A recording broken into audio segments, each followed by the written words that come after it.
ఇవాళ ఆలోచించండి, కేటీఆర్ గారు చేసిన తప్పేంది? అసలు ప్రతిష్టాత్మకమైన ఫార్ములా ఈ రేసును ప్రపంచ దేశాలు పోటీ పడతాయి. దీనికి 192 దేశాలు పోటీ పడతాయి.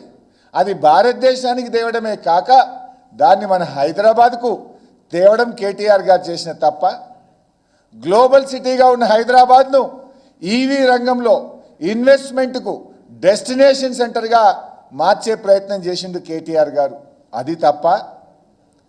2023లో 22-23లో 30 కోట్ల ఖర్చుతోని రాష్ట్ర ప్రభుత్వం 30 కోట్ల ఖర్చు పెట్టి రాష్ట్ర జిఎస్డిపికి 700 కోట్లు సమకూర్చారని నేను ఇప్పుడే నెల్సన్ సంస్థ రిపోర్ట్ మీ ముందు పెట్టాను. రాష్ట్ర ప్రభుత్వం పెట్టింది మొదటి దఫాలో 30 కోట్లే. అంటే జనరల్గా జిఎస్డిపి అంటే మీకు ఇలాంటి ఈ కార్ రేసింగ్ జరిగినప్పుడు జిఎస్టీ జనరల్గా ఈ రేస్లకు 28% జిఎస్టీ ఉంటుంది బైసాబ్. సో 700 కోట్లు మన రాష్ట్ర జిఎస్డిపికి వస్తే సరే రమారమే 20% వేసుకుందాం. 20% మనకు జిఎస్టీ కింద డబ్బులు వచ్చినా 70 కోట్లు వస్తుంది కదా.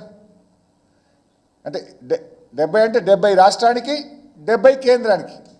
20% అంటే 140 కోట్లు వస్తుంది.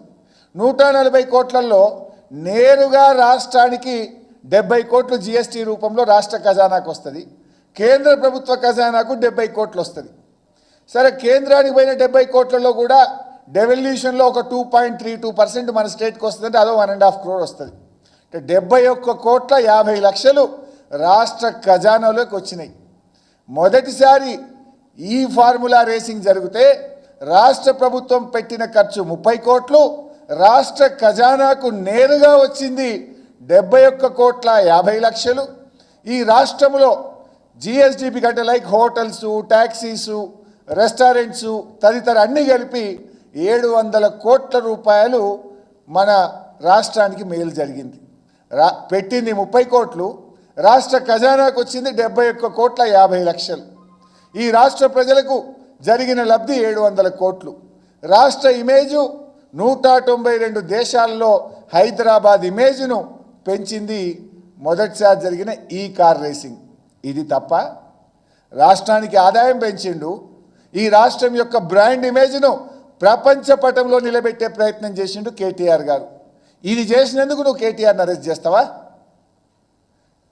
ఏదో ఇందాక కూడా ఆయన మాట్లాడుతూ మాట అన్నాడు, ఎలక్షన్ కోడ్ వయలేషన్ ఉంది అని అన్నాడు. యాక్చువల్గా మొదటి ఇన్స్టాల్మెంట్ ఎప్పుడు ఇచ్చింది? అసలు ఫస్ట్ ఆఫ్ ఆల్ 2022-23లోనే అగ్రిమెంట్ అయింది. ఇది కొత్త అగ్రిమెంట్ కాదు, కొత్త నిర్ణయం కాదు. వచ్చే 4 ఏళ్ల పాటు హైదరాబాద్లో ఈ కార్ రేసింగ్ జరిగేటట్టు నిర్ణయం జరిగింది. ఏడాది అర్థం కిందనే అయింది ఫస్ట్ డెసిషన్. సెకండ్, మొదటి ఇన్స్టాల్మెంట్ ఎప్పుడు ఇచ్చారు? అక్టోబర్ 5, 2023 నాడు ఇచ్చారు. ఎలక్షన్ కోడ్ ఎప్పుడు వచ్చింది? అక్టోబర్ 9, 2023 వచ్చింది. ఇక కోడ్ ఎక్కడిది? ఒక నిర్ణయం ఏదైనా జరిగితే ఆన్గోయింగ్ ప్రాసెస్, దానికి ఎలక్షన్ కోడ్కు రాదు.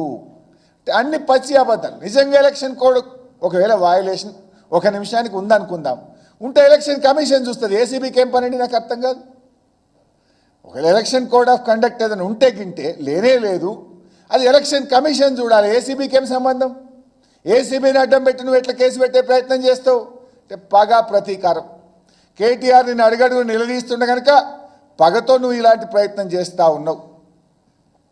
అంటే అసలు కరప్షనే లేని దగ్గర ఏసీబీ కేసు పెడుతుండు. ఇక్కడ ఇంకో జోక్ బైసాబ్, ఏసీబీ కేసులో A1గా కేటీఆర్, A2గా ఒక అధికారిని పెట్టినట్టున్నాడు.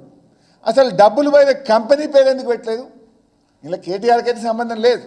రాష్ట్ర ప్రభుత్వం హెచ్ఎండి అకౌంట్ నుంచి ఆ ఈ ఫార్ములా కంపెనీకి పోయింది. ఆ కంపెనీ మీద ఎందుకు కేసు పెట్టలేదని అడుగుతున్నాను.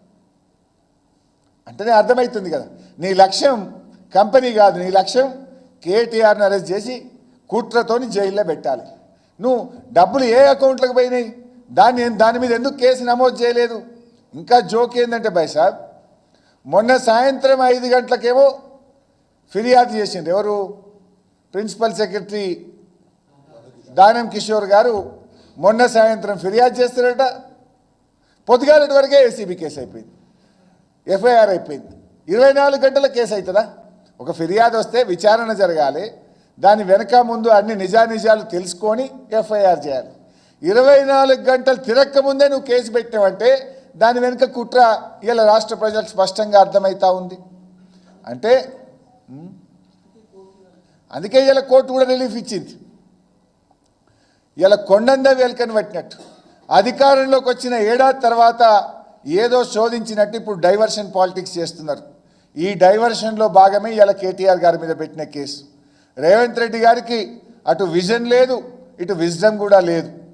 ఈరోజు రేవంత్ రెడ్డి గారి అనాలోచిత నిర్ణయాల వల్ల తెలంగాణ ప్రతిష్ట దిగజారే పరిస్థితి వచ్చింది.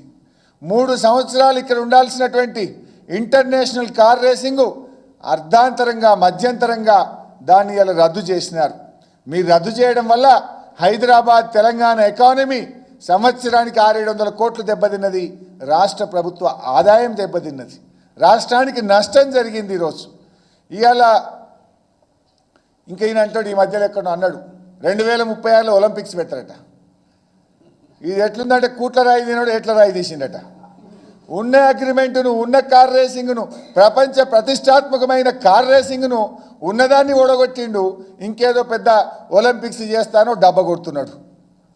ఇంకా దారుణం ఏంటంటే ఇవాళ ఆల్రెడీ ఆ సంస్థ లండన్లో కేసు వేసింది. ఇవాళ తెలంగాణ రాష్ట్ర ప్రభుత్వం అర్ధాంతరంగా ఇది రద్దు చేయడం వల్ల మాకు నష్టం జరిగింది అని లండన్లో కేసు వేసింది. ఆ కేసు కూడా మన భారతదేశ ప్రముఖ న్యాయవాది హరీష్ సాల్వేనే లండన్లో కేసు వాదిస్తున్నాడు.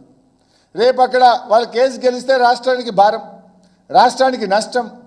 రాష్ట్రం ఇమేజ్ పోయింది, బ్రాండ్ ఇమేజ్ పోయింది, పరువు పోయింది, ఆదాయం పోయింది. లండన్లో ఇప్పుడు రాష్ట్ర ప్రభుత్వం మీద కేసు నడుస్తున్నది. ఇవాళ ఏదో మాట్లాడుతున్నారు కొందరు, ఇది ఒక కేటీఆర్ సంబంధించిన అంశం. ఇది కేటీఆర్కి ఒక్కరికి ఎందుకు సంబంధం? 4 కోట్ల తెలంగాణ ప్రజలకు సంబంధం కదా. 4 కోట్ల ప్రజలున్న తెలంగాణ రాష్ట్రం యొక్క ఇమేజ్ దెబ్బతిన్నది, హైదరాబాద్ ఇమేజ్ దెబ్బతిన్నది. ఈ రాష్ట్రానికి వచ్చే ఆదాయం తగ్గింది. ఈ రాష్ట్ర ప్రజలకు జిఎస్డి రూపంలో రావాల్సిన డబ్బు రాకుండా పోయింది. ఇది దేశం ప్రతిష్ట దెబ్బతీసినవు. ఈ రాష్ట్రం యొక్క పరువు తీసే విధంగా రేవంత్ రెడ్డి గారి నిర్ణయాలు ఉన్నాయి.